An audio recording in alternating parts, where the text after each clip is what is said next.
তুই বলতো বেশি রাতে বউ দরজা না খুললে ছেলেরা কি করবে?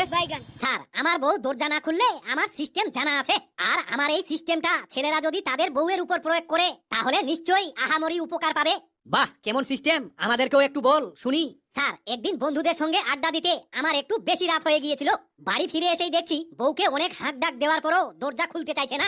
তখন লাস্ট বারের মতো বউকে আরেকবার মিষ্টি সুরে বললাম, ওগো অনেক রাত হয়েছে, দয়া করে দরজাটা খোলো।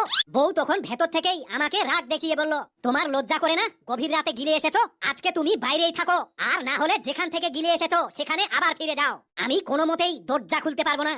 স্যার, আমি অনেক কাকুতি মিনতি করলাম, তবুও বউ দরজা খুললো না। এবার সবশেষে বউকে হুমকি দিয়ে বললাম, আজকে তুমি যদি দরজা না খোলো তাহলে এক্ষুনি আমি পুকুরে ঝাঁপ দিয়ে মারা যাবো। বউ ঘরের ভেতর থেকেই বলল, তুমি যাই করো না কেন আমার কোনো যায় আসে না, আজকে তোমার ঘরে ঢোকাই বন্ধ। এরপর আমি অনেকক্ষণ দাঁড়িয়ে থাকার পরেও দেখলাম বউ কিছুতেই দরজা খুললো না। তখন আমি একটা ইট পুকুরে ঝাপাস করে ফেলে দিয়ে এক কোনায় লুকিয়ে থাকলাম। এদিকে বউ পুকুরে পড়া আওয়াজ শুনে সঙ্গে সঙ্গে দরজা খুলে পুকুর পাড়ে দৌড়ে দেখতে গেল। ঠিক ওই সুযোগে আমিও বাড়ি ঢুকেই দরজা বন্ধ করে দিলাম। এবার বউ এসে দরজায় অনেক ধাক্কা দিল, কিন্তু তবুও আমি দরজা খুললাম না। বউ তখন রেগে আমাকে বলল, তুমি কি দরজা খুলবে না আমি চিৎকার করে লোক ডাকবো? আমি বউকে বললাম, একটু জোরে জোরে চিৎকার করবে যাতে অনেক বেশি লোকজন আসে। তারপর আমি সেই লোকজনদের সামনে তোমার কাছে জানতে চাইবো যে এত রাতে তুমি আবার কোথায় গিয়েছিলে, তাও আবার নাইট ড্রেস পরে।